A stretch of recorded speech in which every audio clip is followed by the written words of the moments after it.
Bapa, terima kasih Tuhan, kalau Engkau lebih dahulu mengasihi kami. Dan karena kasih yang rela berkorban, kasih yang tidak mementingkan diri sendiri, kasih yang murah hati itu, Engkau mati di atas kayu salib untuk kami.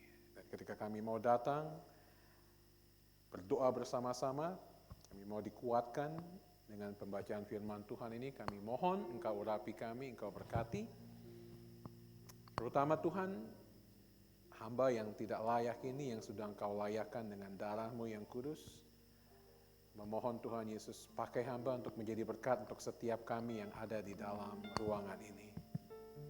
Dan biarlah yang mereka dengar hanyalah Roh Kudus saja dan bukan apa yang hamba katakan.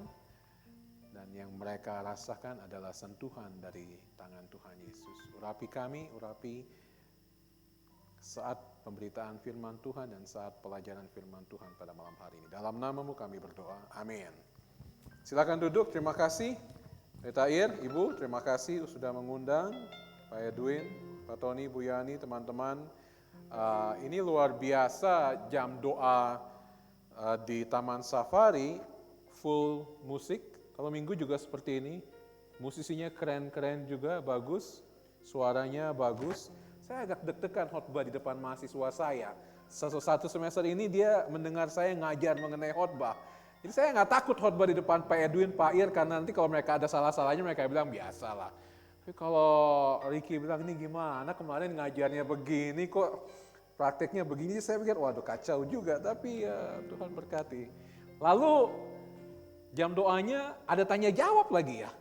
Belajar firman Tuhan, direkam, halo. Saya penuhin kamera ternyata. Ini luar biasa jam doanya, nikmat sekali. Saya yakin makan malam setelah ini juga nikmat Pak. Jadi ya, mari kita buka Kolose pasal 4 ayat 2 sampai 6. Kolose pasal 4 ayat 2 sampai ayat yang ke-6. Naik ke puncak, naik ke Taman Safari ini semua pasti punya kenangan. Ya, walaupun mungkin Anda sebulan sekali atau Anda tinggal di sini, bagi yang suka naik ke atas ada banyak hal yang kenangan, terutama pada zaman mobil kopling. Ya, kalau masih pakai mobil kopling, kenangannya luar biasa juga ya. Saya pernah baru belajar mobil dan pakai kopling naik ke puncak macet, selamat jalan. Tapi beberapa tahun yang lalu kami mau ada retreat, jadi kami survei tempat. Survei tempat dengan seorang rekan pelayanan dan pakai mobil dari pelayanan tersebut sampai di tol Jagorawi. Apa namanya? Berasap. Ya. Bukannya apa-apa, dia lupa ganti oli. Lupa olinya kering. Kita akhirnya nggak jadi survei. Nggak jadi survei karena bukannya sekedar overheated ya itunya ya. Tapi kita periksa oli habis. Oli habis, mobil mogok, mengacaukan segala-galanya. Untung ada teman baik yang tinggal di Cibinong, dia jemput dan diantarin bawa pulang, mobilnya diderek dan harus jadi oli di dalam mobil itu luar biasa. Tune up dalam mobil itu penting sekali dan pada waktu itu karena dia lupa, teledor atau apapun mengakibatkan sesuatu yang fatal. Jadi itu sebabnya saya ingin berbicara mengenai spiritual tune up, ya, tune up rohani. Ya, tune up bahasa Indonesianya apa ya? Saya nggak tahu juga. Perbaikan, tune up lah pokoknya lebih enak gampang. Kalau dipakai bahasa yang lain juga mungkin udah nggak enak. Spiritual tune up. Saya berharap setiap kita, saya juga tadi saya baru terus merenungkan lagu-lagu yang dipilih tadi dan saya merasa sebelum betul ya, kayak ini pelajarannya betul ya. Sebelum dihotbahkan harus dihotbahkan kepada diri kita sendiri dan setiap kita saya yakin kita perlu di-tune up pada malam hari ini. Dan saya akan memakai ilustrasi tentang mobil yang di-tune up untuk kita melihat apa yang Tuhan mau Anda lakukan pada malam hari ini, bagaimana kita semua dapat melihat. Mari kita lihat di dalam Kolose pasal 4 ayat 2 dan ayatnya yang ke-6. Firman Tuhan berkata, bertekunlah di dalam doa. Bertekunlah dalam doa dan dalam pada itu berjaga-jagalah sambil mengucap syukur. Berdoalah juga untuk kami supaya Allah dapat membuka pintu untuk pemberitaan kami sehingga kami dapat berbicara tentang rahasia Kristus yang karenanya aku dipenjara. Dengan demikian aku dapat menyatakannya sebagaimana seharusnya. Hiduplah dengan penuh hikmat terhadap orang-orang luar, pergunakanlah waktu yang ada. Hendaklah kata-katamu senantiasa penuh kasih, jangan hambar, sehingga kamu tahu bagaimana kamu harus memberi jawab kepada setiap orang. Nah, 2 menit aja mengenai latar belakang. Surat ini ditulis oleh Paulus kepada jemaat di Kolose. Jadi Paulus sendiri tidak pernah mendirikan jemaat Kolose ini. Ini bukan seperti Efesus, Galatia, Filipi yang didirikan oleh Paulus, tapi kita percaya jemaat ini tidak ada catatan di dalam kitab Kisah Para Rasul bahwa Paulus sampai ke kota Kolose dan mendirikan jemaat itu. Jemaat itu didirikan oleh seorang anak muda yang dimuridkan oleh Paulus yang namanya Epafras. Paulus pada waktu itu ada di penjara dan Epafras datang mengunjungi dan menceritakan, Pak, Kak, atau Om, apapun namanya, ini yang kami lakukan. Dan menceritakan hal, kalau Anda membaca pasal 1, ada hal-hal yang baik tentang kehidupan jemaat di Kolose, tetapi ada tantangan juga. Saya perlu memberikan gambaran ini supaya kita tahu ada kenapa nanti kita perlu berbicara mengenai hiduplah dengan penuh hikmat terhadap orang-orang luar dan lain sebagainya. Anda tahu pada waktu itu ada yang namanya ajaran sesat Gnostisisme. Gnostisisme artinya orang-orang yang belajar tentang rahasia. Mereka percaya ada sesuatu. Mereka percaya bahwa roh yang ada di dalam, roh itu baik tetapi daging ini jahat. Tubuh ini jahat. Roh itu ada di dalam pemenjaraan dari daging, tubuh jasmani. Sehingga mereka mengajarkan bahwa kita harus menyembah, kita harus percaya supaya roh kita itu bisa keluar dari tubuh yang jahat ini dan sampai kepada suatu tempat di sana yang mereka mengatakan surga juga. Dan mereka mengatakan bahwa ada rahasia. Itu sebabnya Paulus menggunakan kata rahasia Kristus karena mereka menggunakan kata rahasia. Segala sesuatu itu ada rahasia. Bahaya begitu mengancam karena orang-orang di Kolose dipengaruhi oleh ajaran sesat ini sehingga mereka mulai mencampurkan pemikiran-pemikiran tentang Gnostisisme dengan apa yang Paulus ajarkan, apa yang sudah ditanam oleh Epafras. Itu sebabnya kalau Anda membaca kitab pasal 1, pasal 2 dari kitab Kolose, sangat banyak Paulus berbicara mengenai siapa Yesus Kristus itu. Kita perlu sungguh-sungguh memahami dengan benar siapa Yesus Kristus. Misalnya, ada banyak sekali ajaran yang sesat saat ini dan kalau kita mau belajar tentang semua ajaran yang salah, kita tidak punya waktu yang cukup banyak dalam kehidupan kita untuk belajar mengenai ajaran sesat A, B, C, D, E, F, dan lain sebagainya. Tetapi yang perlu kita ketahui adalah kita harus mengetahui dengan benar ajaran yang paling benar. Kalau Anda tahu sejarah pas pampresnya Amerika Serikat namanya Secret Service. Secret Service pada waktu dulu didirikan bukan untuk mengawal presiden-presiden Amerika. Tetapi tujuannya adalah supaya tahu uang dolar, ini mana 2.000 rupiah, tapi uang dolar itu supaya dapat ditemukan mana yang palsu dan mana yang tidak palsu. Di tempat kami tinggal di kota Fort Worth di Texas, di Amerika hanya ada 2 pabrik uang, satu di Washington DC dan satu di Fort Worth. Hanya 20 km dari tempat kami tinggal dan saya selalu membawa tamu ke sana dan menikmati dari atas, lihat mereka lagi cetak dolar sambil kita menghayal kapan uang segepok itu jatuh ke tas kita begitu ya. Dan kita belajar banyak hal dan mereka belajar sejarahnya tentang Secret Service, bagaimana mereka dapat tahu uang itu asli atau uang itu palsu. Mereka bilang mereka tahu uang itu palsu bukan dengan cara belajar uang palsu itu. Karena nggak cukup waktu untuk tahu uang palsu. Bahkan seorang agen rahasia pernah menulis dan mengatakan begini.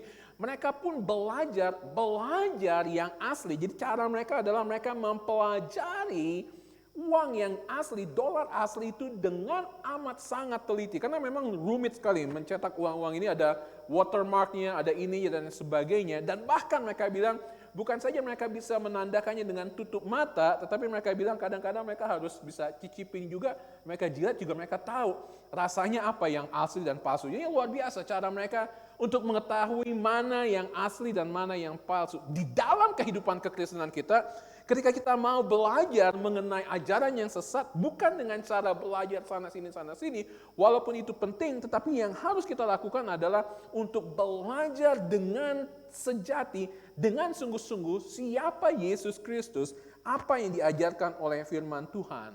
Nah, malam hari ini kita akan belajar tentang firman Tuhan, kita akan di-tune up ketika kita mau bertanya, sebenarnya ketika kita bawa mobil kita ke bengkel, apa saja sih yang di-tune up? Motor apa saja yang di-tune up? Motor juga di-tune up ya. Apalagi sekarang lagi zamannya motor-motor gede. Saya nggak tahu suatu saat sepeda juga di-tune up juga. Di Bintaro itu luar biasa. Saya ngeliat sampai bingung. Orang di Sudirman, Tamrin juga sampai jam 11 malam ribuan sepeda sekarang. Dan sepeda juga sedang di-tune up juga. Tetapi kalau kita mau bawa kendaraan kita di-tune up, biasanya apa saja sih yang standar? Saya sudah terpisah dengan istri dan anak saya selama 9 bulan. Dan di sana biasanya kalau urusan tune up bawa ke bengkel dan registrasi mobil dan lain sebagainya ya saya pasti. Sekarang istri saya sedang sibuk, ada 2 mobil di sana karena kami sibuk sekali harus ada 2 mobil dan dia yang ganti oli ini dan lain sebagainya dan dia berkata luar biasa sekarang sibuk sekali. Apa yang biasanya kita lakukan ketika kita bawa tune up? Yang pasti kita ganti oli, betul ya? Kita ganti oli, udah pasti standar kita harus ganti oli. Kita harus spurring balancing, istilah di sini spurring. Di sana istilahnya rotation, balancing, spurring, dan balancing kita lakukan itu. Dan ada uji emisi juga yang sering kita lakukan. Kadang-kadang kita ganti air filter, cabin filter, saringan oli, saringan ini dan sebagainya. Tapi itu standar, ganti oli pasti lakukan itu. Tapi di Indonesia harus ada uji emisi supaya knalpotnya nggak terlalu kotor. Dan saya nggak tahu di Indonesia luar biasa sekali banyak uji emisi yang bisa lolos. Jadi saya membagi 3 hal tersebut dengan 3 bagian yang saya akan bagikan di sini. Jadi 3 hal yang saya yakin berdasarkan Kolose pasal 4 ayat 2-6 ini, 3 hal yang akan mempengaruhi perjalanan rohani Anda. Sama seperti saya dengan teman-teman pada waktu itu, perjalanan kami terhambat dan kami harus nunggu 1 jam di tol Jagorawi, kelaparan, kehausan, kan nunggu teman jemput, nunggu itu, dan mempengaruhi perjalanan kami gagal perjalanannya. Sama juga kalau Anda tidak memastikan bahwa kehidupan rohani Anda tidak di-tune up, Anda akan mengalami gangguan di dalam perjalanan rohani Anda. Dan ini harus kita lakukan. Yang pertama saya menyamakan ganti oli atau ketekunan kita di dalam doa dengan pentingnya bagi kita untuk ganti oli. Yang kedua, saya mengatakan apa yang kehidupan kita yang harus penuh dengan hikmat berdasarkan ayat-ayat ini sama dengan pentingnya buat kita untuk balancing dan spurring mobil kita atau motor kita. Dan yang ketiga, saya melihat perkataan kita yang penuh kasih sama dengan pentingnya buat kita memastikan knalpot kita nggak berasap kotor seperti truk-truk yang biasa kita lihat seperti itu. Mari kita akan lihat satu-satu apa yang dimaksudkan ketika kita membutuhkan ketekunan di dalam doa pada saat kita melakukan spiritual tune. Nah, Paulus berkata seperti ini. Paulus berkata, bertekunlah dalam doa dan dalam pada itu berjaga-jagalah. Nah, Anda harus tahu bahwa Tuhan memberikan hikmat kepada para penulis pada waktu itu dengan menggunakan istilah-istilah yang ada pada waktu itu di dalam bahasa mereka. Di dalam bahasa aslinya, kata bertekun di sini adalah satu kata yang menunjukkan bahwa mereka maju walaupun ada tantangan sebesar apapun. Ini adalah istilah kemaritiman. Istilah kemaritiman apa? Istilah yang dipakai oleh kapal-kapal laut pada waktu itu. Walaupun ombak sebesar apapun, walaupun ada tantangan apapun, kapal itu harus tetap maju. Dengan kapal layar, walaupun ada ombak sebesar apapun, mereka harus tetap maju. Kata bertekun adalah tantangan sebesar apapun, segalak apapun dosen kamu, Ricky, harus dapat A. Betul? Harus dapat A. Seberapa besar tantangan yang kita hadapi, kita harus tetap maju. Dan ini yang dikatakan oleh Paulus ketika dia berkata, bertekunlah, tetaplah maju ke depan, bukan dengan kekuatan kita sendiri, tetapi dia katakan di dalam doa. Dia berkata di dalam doa, dan saya kemudian melihat apa yang dikatakan ketika Paulus juga berkata, dan dalam pada itu berjaga-jagalah sambil mengucap syukur. Paulus tidak ada bersama dengan Yesus pada waktu di Taman Getsemani, tapi saya membayangkan, mungkinkah Pak Petrus, Yohanes, Yakobus menceritakan ini kepada Paulus ketika berkata, kami pada waktu itu di Taman Getsemani, Yesus tinggal beberapa jam lagi mati, kami tidak mampu untuk berdoa, tapi kemudian Yesus berkata, berjaga-jagalah dan berdoalah. Saya mungkin itu disampaikan oleh murid-murid kepada Paulus, dan Paulus menggunakan ini untuk menguatkan jemaat di Kolose sambil berkata berjaga-jagalah, tapi dia berkata berjaga-jagalah sambil mengucap syukur. Itu sebabnya saya mengatakan di dalam kehidupan kita doa saat ini yang perlu kita lakukan pertama kali adalah doa untuk mengucap syukur kepada Tuhan untuk apa yang sudah Tuhan berikan kepada kita. Dan tentu saja 4 bulan ini kita harus mengakui sulit bagi kita untuk mengucap syukur. Betul? Kita hamba-hamba Tuhan juga harus mengakui sulit bagi kita untuk mengucap syukur. Sulit bagi saya untuk berdoa mengucap syukur. Tuhan terima kasih, saya sudah 9 bulan gak lihat anak saya. Maksudnya lihatnya sih lewat video call dan lain sebagainya. Tetapi Tuhan mengajarkan kepada kita, dan Anda membaca 1 Tesalonika 4 ayat 15-16, bersukacitalah, mengucap syukurlah senantiasa. Dan dia berkata, berdoa, berjaga-jagalah sambil mengucap syukur. Sambil mengucap syukur. Anda tahu di dalam gereja-gereja baptis ada mimbar, lalu kemudian biasanya ada meja perjamuan. Betul? Meja perjamuan selalu ada di depan itu untuk mengingatkan. Meja perjamuan di dalam bahasa Latinnya, perjamuan itu adalah Eucharistic. Orang-orang kalau Anda datang dari gereja Katolik Anda tahu Ekaristi, Eucharistic. Eucharistic artinya mengucap syukur. Itu sebabnya kita taruh meja perjamuan, lalu ada tulisannya diukir sangat baik ya Pak ya. Judulnya apa? Saya juga lupa judulnya apa itu ya. Di gereja Kebayoran, gereja lain, lakukanlah ini untuk mengingat akan daku. Mengucap syukur untuk mengingat apa yang Tuhan lakukan. Mengucap syukur, 3 bulan Pak Tony ditutup Saman Safari. Mengucap syukur, sekarang sudah dibuka. Mengucap syukur, kita boleh ada di sini. Mengucap syukur di dalam segala hal. Karena ini yang membedakan kita dengan yang lain, bahwa di dalam keadaan apapun, kita tetap mengucap syukur. Dan yang kedua, Paulus berkata doa pengabaran Injil. Dia berkata seperti ini, berdoalah juga untuk kami supaya Allah membuka pintu untuk pemberitaan kami sehingga dapat berbicara tentang rahasia Kristus. Dia berkata seperti ini, yang karenanya aku dipenjara. Jadi Paulus tahu dengan jelas bahwa alasan dia ada di penjara bukan karena maling uang, bukan seperti penyamun-penyamun yang ada di sisi kiri kanan Yesus. Dia tahu alasan dia di penjara adalah karena Kristus Yesus. Tetapi dia berkata berdoa untuk kami, bukan berdoa supaya kami kuat, kami sehat dan lain sebagainya. Tapi dia berkata berdoa supaya Tuhan membuka pintu kami untuk pemberitaan kami. Nah, Anda harus tahu bahwa pada saat Paulus melakukan ini, bukan dia belum memberitakan Injil, bukan belum pintu dibukakan untuk dia sudah dibukakan, tapi dia terus berdoa untuk pemberitaan Injil. Kalau Anda membaca kitab Filipi pasal 1, dia berkata seperti ini, sehingga seluruh istana sudah tahu bahwa kami dipenjarakan karena Kristus. Nah, Anda harus tahu bahwa pada saat dipenjara, pada waktu itu bukan mereka dipenjara seperti saat ini, mereka dipenjara, dimasukkan ke dalam tahanan dan lain sebagainya. Tetapi cara Paulus dipenjara adalah tangan dan kiri kanan dibelenggu dengan tentara-tentara Romawi yang lain. Jadi apa yang dilakukan ketika Paulus, mereka mengatakan satu shift biasanya 8 sampai 10 jam. Ada 3 shift dalam satu hari. Ada 3 regu yang menjaga dalam satu hari. Dan ada seorang penafsir Alkitab yang berkata, 3 grup dalam satu hari mendengar kesaksian Paulus tentang mengapa dia ada di penjara.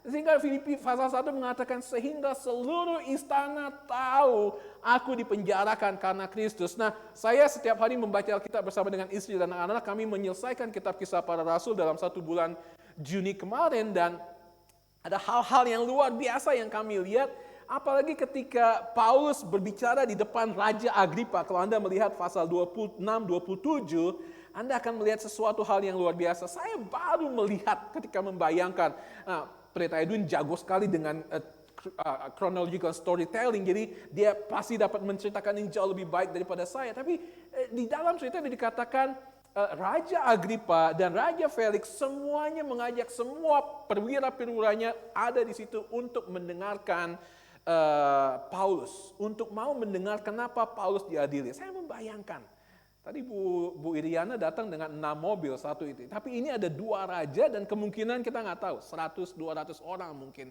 yang ada mendengarkan pembelaan Paulus. Dan itu alasannya Paulus berkata, seluruh istana tahu, semua markas besar, sebenarnya bukan istana, seluruh markas besar itu tahu, tapi Paulus tetap berkata, supaya Allah membuka pintu untuk pemberitaan kami. Anda tahu bahwa di dalam kehidupan kita saat ini, ketika 4 bulan kita berada di dalam pandemik, Tuhan membuka pintu untuk kita memberitakan Injil. Tadi pagi kami, ini hari yang luar biasa buat saya dan saya mengucap syukur saya ada dalam bagian TLCC yang luar biasa.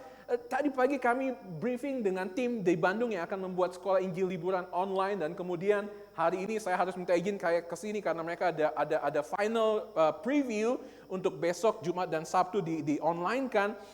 Tadi siang kami bagi-bagi sembako untuk 350 orang pemulung. Saya bagikan sebentar lalu saya langsung naik ke puncak. Tetapi Anda tahu bahwa Tuhan membuka pintu untuk pemberitaan Injil buat kita. Tapi masalahnya adalah begini. Anda tahu kalau Anda lagi nyetir mobil dan ada lalat masuk, lalat mencoba untuk keluar jendela. Kadang-kadang apa? Anda buka jendelanya, lalatnya nggak mau lari, betul? Lalatnya mencoba membuka pintu, tapi lalatnya nggak mau keluar. Saya membayangkan kadang-kadang kita seperti lalat tersebut. Tuhan buka pintu ketika Tuhan membuka pintu untuk pengabaran Injil buat kita, kita yang tidak mau memberitakan Injil. Dan saya berkata kepada teman-teman, kalau untuk pemberitaan Injil, rasanya kita tidak perlu tanya Tuhan. Kita harus berdoa, tapi kita tidak perlu tanya Tuhan. Boleh nggak ya kami memberitakan Injil? Nah, Tuhan memberikan perintah. Kita harus mengabarkan Injil dan itu sebabnya dia berkata, berdoalah juga untuk kami supaya Allah membuka pintu untuk pemberitaan kami dan Anda dapat lihat hasrat Paulus yang luar biasa untuk memberitakan Injil.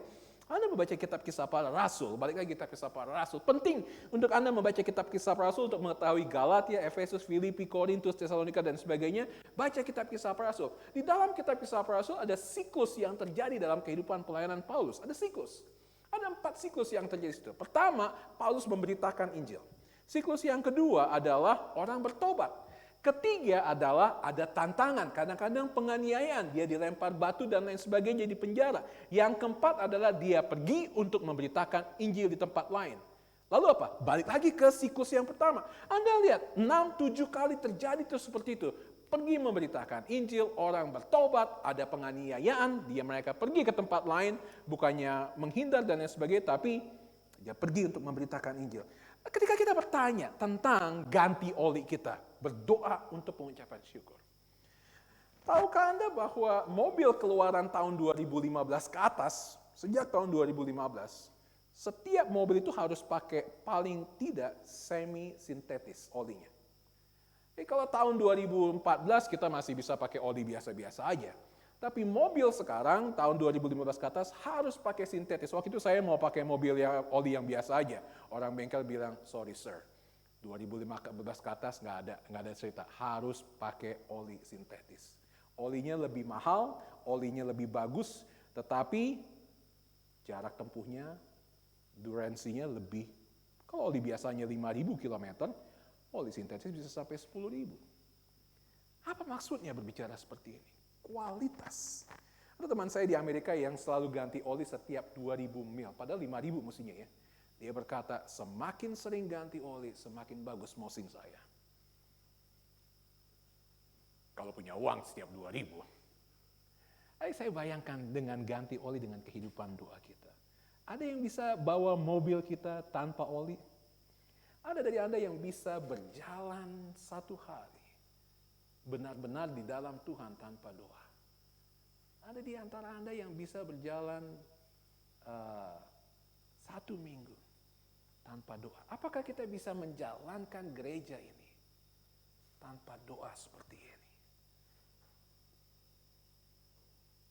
Saya ingin Anda sungguh-sungguh berpikir mengenai kehidupan doa Anda dalam kehidupan perjalanan rohani. Saya diberkati, Tuhan memberkati persahabatan saya dengan Aswin dan Pendeta Muksin dan 3 bulan, setiap jam 8 pagi, jam 10 pagi berdoa dengan 8 atau 9 orang. Senin sampai Sabtu, sampai ketika PSBB selesai. Jadi pagi itu Pak saya berdoa 3 kali. Doa pribadi, doa dengan tim, dan doa dengan keluarga. Dan Tuhan mengingatkan saya ketika semua sudah sibuk, apakah saya mau kembali lagi ke dalam hal yang seperti itu. Berdoa, dan berdoa. Yang berikutnya, Paulus juga berkata kepada jemaat di Roma, Dia berkata seperti ini, tetapi demi Kristus Tuhan kita dan demi kasih roh aku menasihatkan kamu saudara untuk bergumul bersama-sama dengan aku dalam doa kepada Allah untuk pemberitaan Injil Dia. Kemanapun Paulus melayani, kepada siapapun jemaat dia layani, dia tulis suratnya, dia selalu minta mereka untuk mendoakan. Yang kedua adalah kita bicara mengenai apa yang dimaksud ketika berkata, oke, kita perlu spurring dan balancing mobil kita. Oke?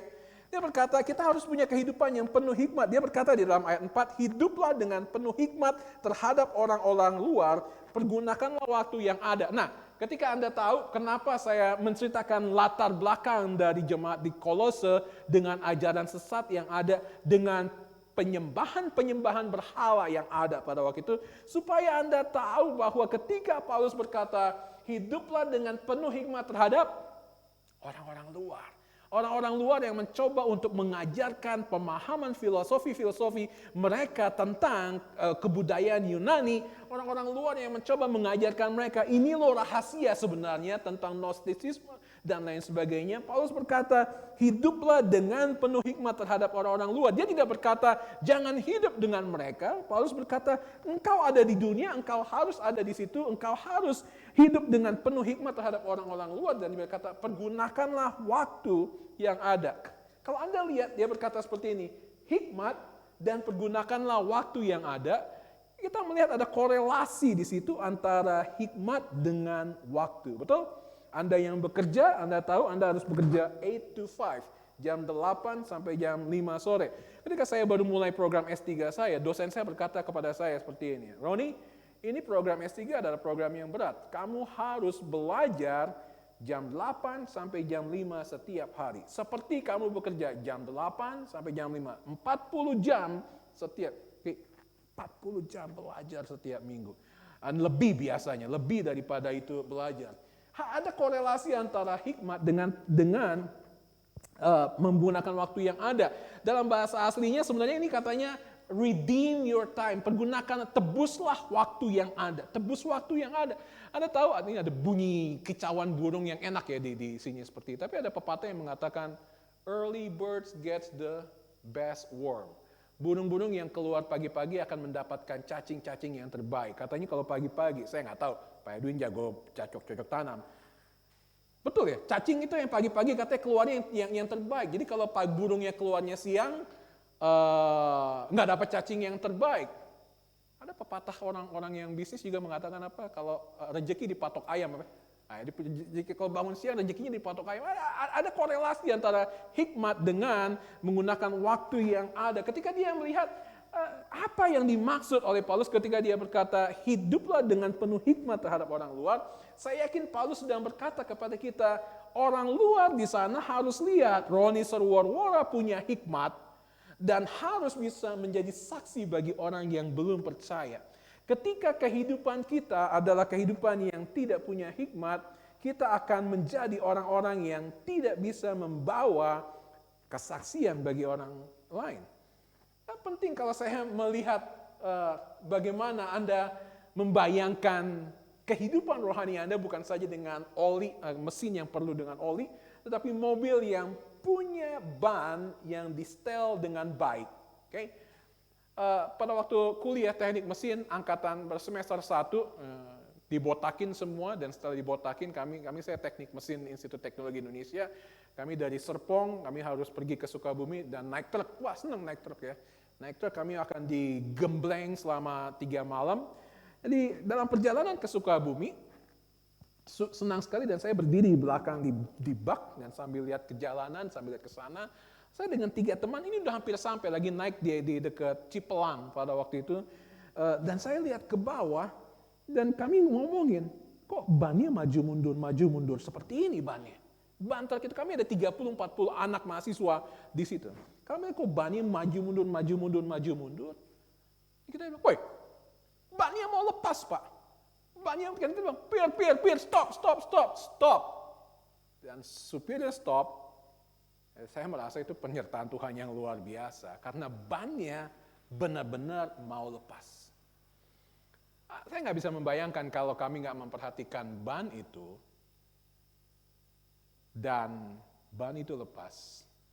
Fatal. 30 mahasiswa yang ada di situ fatal. Ini sekali lagi, kalau tadi teman saya lupa ganti oli, supirnya lupa balancing dan spooring dari truk tersebut. Bagaimana dengan kita? Ban mobil kita, ketika Anda tidak balance, goyang. Anda dapat melihat mobil-mobil yang goyang jalannya. Tidak menjadi kesaksian hidup yang baik. Bagaimana dengan Anda? Kesaksian hidup seperti apa yang Anda miliki ketika Anda berada di tengah orang-orang luar dan dia berkata, pergunakanlah waktu yang ada. Kenapa harus kita menggunakan waktu yang ada? Karena kita harus menjadi efisien dan efektif bagi Tuhan kita Yesus Kristus. Saya bayangkan, 3,5 tahun Yesus melayani. 3,5 tahun. Oh, dia Allah, dia Tuhan. Dia bisa saja melayani 1 tahun, tapi dia melayani 3,5 tahun. Dia bisa saja melayani 20 tahun, tapi dia memilih 3,5 tahun. Dan dia memakai 3,5 tahun itu sungguh-sungguh efisien, sungguh-sungguh efektif untuk menyelamatkan orang pada waktu itu. Bagaimana dengan waktu yang kita pakai? Bagaimana dengan waktu yang kita pakai?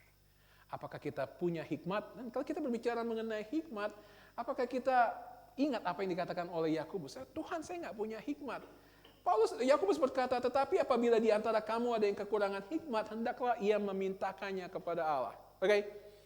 Bagaimana cara kita mendapatkan hikmat? Minta kepada Allah. Dan kalau Anda belum mempraktikkan ini, saya ingin mendorong Anda untuk mempraktikkan ini. Baca kitab Amsal 1 pasal 1 hari. Baca kitab Amsal. Amsal adalah kitab yang penuh dengan hikmat. Nah, saya dorong ini di luar saat teduh Anda yang lain. Anda baca saat teduh, Anda baca yang lain, tapi baca kitab Amsal 1 pasal 1 hari. Sesuai dengan tanggal. Tanggal 22 hari ini, betul? 21, saya lupa tanggal. 21 hari ini. 22, betul kan? Perlu diingatkan, 22. Baca apa? Amsal 22. Besok Amsal 23. Saya yakin suatu saat kita lupa. Lupa 4 hari, lupa 5 hari, sampailah tanggal 29. Jangan mundur. Baca Amsal 29. Karena ada 31 Amsal, 31 pasal. 1 pasal dalam 1 hari setiap bulan. Baca. Dan Tuhan akan memberkati Anda. Rektor tempat saya bersekolah waktu itu berkata, suatu saat saya ada pergumulan yang terlalu berat. Ada orang yang menuduh saya seperti ini dan saya mau diadili dalam tanda kutip oleh hamba-hamba Tuhan yang lain. Dia berkata, saya bangun pagi. Saya baca 31 pasal itu dalam 1,5 jam. Minta Tuhan memberikan hikmat kepada saya. Saya bagikan itu kepada orang-orang. Kakak saya di Kediri, dokter, wakil direktur, ada pergumulan yang terlalu berat. Dan saya berkata, besok ada masalah kan, meeting. Pagi-pagi bangun, baca Amsal. Baca Amsal, sesuai dengan tanggal itu. Sore hari besok dia telepon, terima kasih. Kalau bukan karena Amsal itu, saya nggak bisa memimpin rapat dengan baik. Saya mendorong Anda untuk membaca, meminta hikmat kepada Tuhan. Menunjukkan perkataan yang penuh kasih. Gambarnya kurang terlalu tajam, tapi ini adalah truk yang biasa kita lihat di tol Jagorawi atau di tol Serpong dan lain sebagainya, yang tidak menjaga emisi pembuangannya. Knalpotnya kotor sekali, nggak diperhatikan, dan perkataan yang tidak punya kasih di dalam kehidupan orang Kristen adalah sama dengan truk yang keluar gas yang kotor. Apa yang Anda rasakan ketika Anda ada di belakang? Apalagi yang naik motor. Apalagi ada naik motor, betul? Naik motor terus di belakangnya dan lain sebagainya. Anda lihat, terganggu sekali, dan ini kelihatan apa yang ada dalam benak Anda ketika pendeta Irwanto bawa mobil dan mobilnya keluarin asap kotor seperti itu. Mobilnya bagus, nggak keluar seperti itu pasti. Tapi misalnya, Anda berkata, ini supirnya tahu pelihara mobil atau enggak sih? Saya membayangkan, menggunakan ini sebagai analoginya.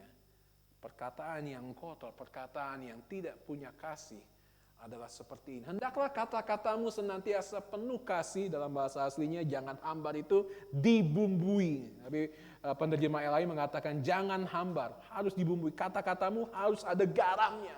Sehingga kamu harus tahu bagaimana harus memberi jawab kepada setiap orang. Dan saya menuliskan di sini kata-kata yang penuh kasih akan memberkati orang. Anda karyawan di sini, saya mau tanya, apa yang membedakan Anda dengan karyawan-karyawan yang lain? Apa yang membedakan Anda dengan karyawan-karyawan yang lain kalau tidak ada sukacita dalam kehidupan Anda, kalau tidak ada kasih yang keluar dari kehidupan Anda, tidak ada bedanya antara kita dengan orang yang lain. Di TLCC 2 minggu lalu ada seorang petobat baru, benar-benar dari saudara sepupu dan bertobat, dan kami ajak makan siang dengan orang anak muda ini, masih 22 tahun. Dan saya tanya kepada dia, apa yang membuat Anda mau menjadi orang Kristen? Dan dia berkata, karena kehidupan kasih dari orang-orang Kristen. Saya mau menjadi orang Kristen, dia berkata. Kasih. Dia disekelilingi oleh geng-geng motor, kebanyakan anak-anak Kristen, dan ternyata di situ mereka punya kehidupan kasih. Dan Anda tahu, kami sedang melayani 1.000 pemulung saat ini di TLCC, dan dia ikutan. Ini luar biasa. Saya senang mendengar cerita. Dia sudah ikut kelas baptisan sekarang, dan dia senang sekali dengan pelayan. Dia ikut melayani pemulung, dan dia berkata, Pastor, ini berapa biaya untuk ini? Saya sebutkan angkanya sekian. Oh, mahal ya, besar ya. 2 hari lalu dia bawa susu ultra 1 kotak untuk anak-anak. Dari keterbatasannya, dia nggak punya gaji yang banyak, kerjanya hanya jam-jaman sebagai personal trainer. Hari ini kami membagi makanan untuk 300 orang, dan dia beli minyak 10 liter untuk itu. Saya berkata, luar biasa sekali bagaimana dampak dari orang Kristen untuk orang-orang yang baru bertobat seperti ini. Karena perkataan kita yang penuh kasih akan memberkati orang, dan perkataan kita yang penuh kasih akan meyakinkan orang bahwa kita menyembah Allah yang benar. Kita menyembah Tuhan yang memastikan kehidupan kekal bagi kita di surga, karena kita tahu bahwa dengan perkataan kita dapat memberkati orang. Anda tahu membaca Amsal, dan saya ingin bagikan Amsal 26 ayat 4-5. Yang kalau Anda baca ayat 4 dan ayat 5, Anda berkata Alkitab penuh dengan kontradiksi. Tapi sebenarnya Anda bisa pakai ayat ini untuk melihat apa sebenarnya yang Tuhan mau Anda pelajari dari 2 ayat ini. Amsal berkata seperti ini, jangan menjawab orang bebal menurut kebodohannya, supaya jangan engkau sendiri menjadi sama dengan dia. Tetapi ayat setelahnya dia berkata, jawablah orang bebal menurut kebodohannya, supaya jangan ia menganggap dirinya bijak. Jadi sebenarnya jawab atau enggak sih sebenarnya. Tetapi sebenarnya penulis kitab Amsal sedang mengajarkan kepada kita, seperti yang Paulus tadi katakan, pergunakanlah waktu, berilah hikmat, tahu kapan menjawab orang bebal, entah sesuai dengan kebodohannya atau jangan menurut kebodohannya. Kita harus tahu ketika kita punya perkataan yang penuh kasih, ketika kasih ada dalam kehidupan kita, ketika ada orang lain yang mencoba untuk mengkritik kita, memaksa kita untuk berpikir hal yang lain, Tuhan memberikan hikmat kepada kita dengan kata-kata kita yang penuh kasih. Tuhan memakai kita dan Tuhan memberkati kita. Spiritual tune-up. Saya ingin membagikan spiritual tune-up rohani, ketekunan dalam doa. Sama seperti Anda perlu ganti oli, memastikan oli Anda terus berfungsi dengan baik dan diganti dan terus segar. Anda harus menyaksikan kehidupan yang penuh dengan hikmat, sama seperti ban motor, ban mobil, ban sepeda Anda punya arah yang baik, disetel dengan baik, dan kehidupan Anda yang ditune-up harus memiliki perkataan yang penuh kasih, sama dengan knalpot Anda. Apakah knalpot itu bersih atau tidak? Tapi kalau tidak, Anda harus memastikan. Dan pertanyaan penutup adalah, apakah kehidupan Anda, kehidupan kerohanian Anda perlu ditune-up?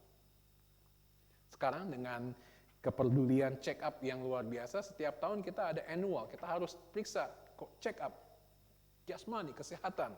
Anda yang ikut asuransi di Amerika, setiap asuransi akan berkata setiap tahun harus diperiksa, jangan sampai ada hal-hal yang memprihatinkan. Dan Anda tahu kalau di check up segala sesuatu diperiksa. Jasmani kita perlu di check up, perlu di tune up.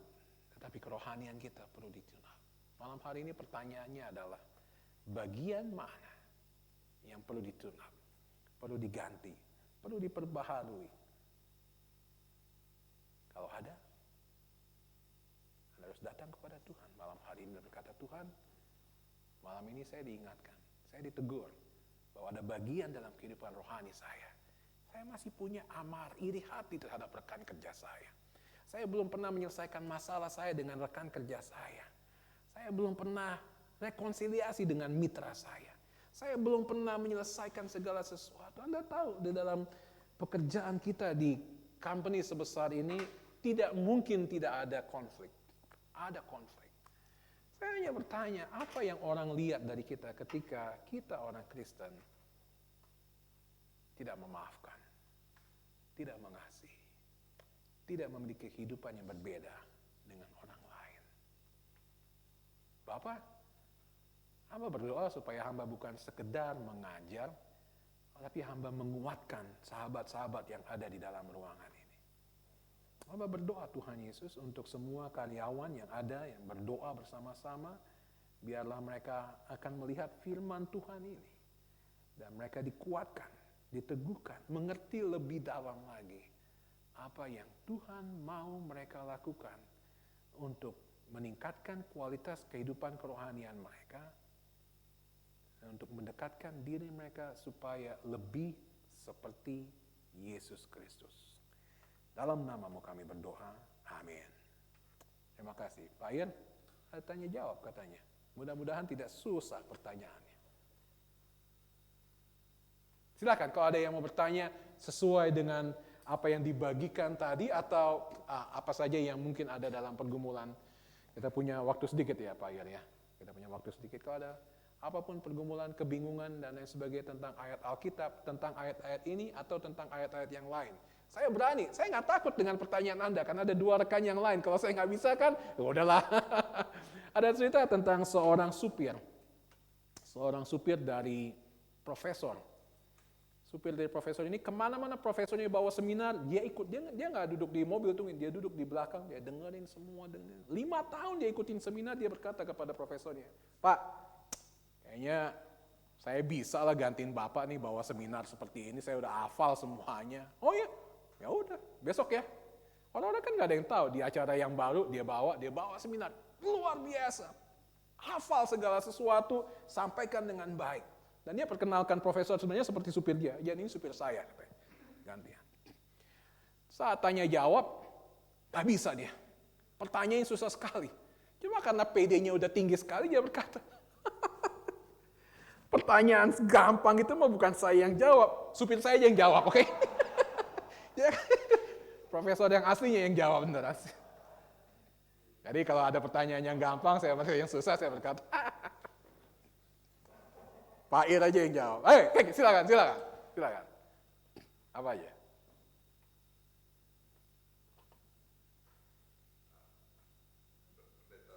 Ya.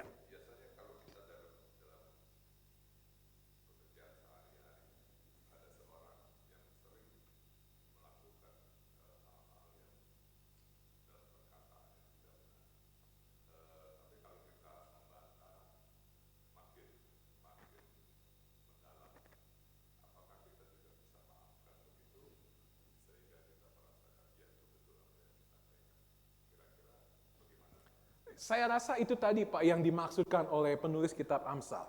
Saya rasa benar. Saya rasa saya yakin semua menghadapi apa yang Pak Tony tadi sampaikan. Saya punya rekan kerja yang kayaknya susah banget diajar. Hamba Tuhan juga. Ya udah, kita mau bilang apa lagi gitu ya. Kalau di dalam dunia, apalagi kalau anak buah sih agak lebih gampang Pak ya. Tapi kalau sama-sama pendeta, kita bilang, nggak enak juga nih. Tapi dia mengatakan, jangan menjawab orang bebal menurut kebodohannya. Kalau orang itu udah nggak bisa dibilangin, kalau dia tetap terus berdebat, kalau dia tetap terus keras kepala, stubborn, ini yang harus kita berlakukan. Jangan jawab supaya engkau jangan sendiri menjadi sama seperti dia.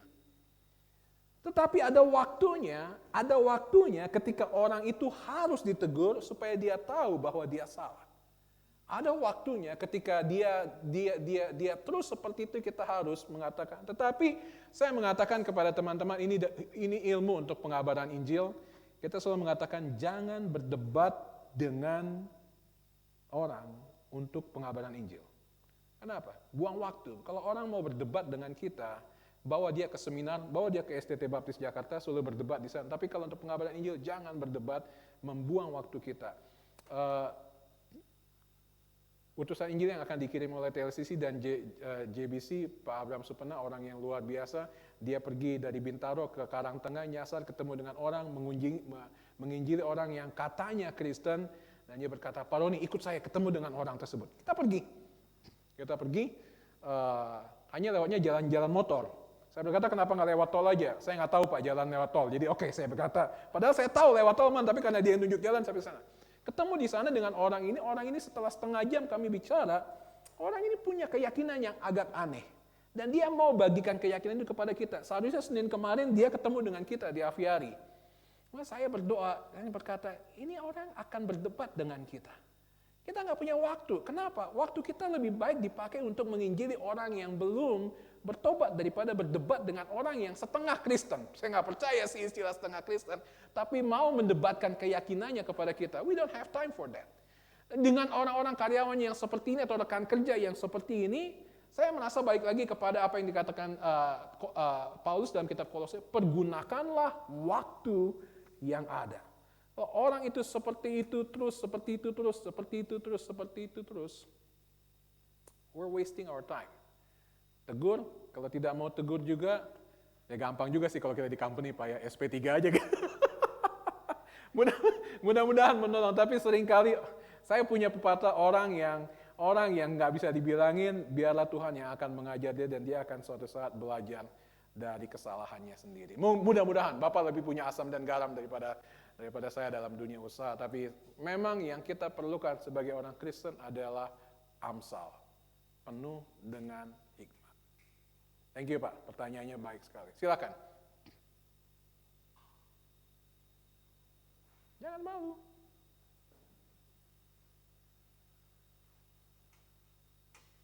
Musisi?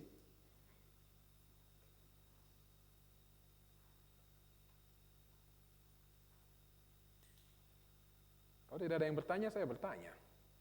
Biasa begitu. Kalau mahasiswa nggak ada yang bertanya, akhirnya dosen yang bertanya.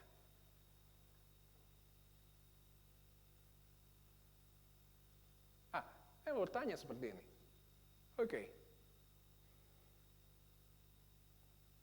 Sebijak apa Anda dengan medsos Anda? Kita bicara mengenai hikmat ya. Sebijak apa? Kalau kita bicara mengenai sebijak apa Anda dengan waktu Anda, ya enak ya, ada Pak Tuhan Ibu Yani di sini, ada pendeta sini. Tapi sebijak Anda apa ketika Anda menggunakan media sosial Anda? Nge-tweet, Facebook, Instagram, sebijaksana apa Anda dengan media sosial Anda? Kita bisa bicara sebijaksana Anda apa dengan uang Anda, itu banyak kita bisa. Tapi sebijaksana waktu Anda. Tapi yang paling ngetrend sekarang adalah gimana kita dengan Twitter kita. Saya bijaksana sekali dengan Twitter saya, karena saya nggak punya, jadi saya sangat bijaksana dengan Twitter saya. Saya nggak punya akun. Tapi dengan Instagram dan dengan Facebook. Nah, saya kasih bagikan ini karena ada teman baik saya di Sydney. Luar biasa. 1 bulan ini ayat Alkitab keluar semua.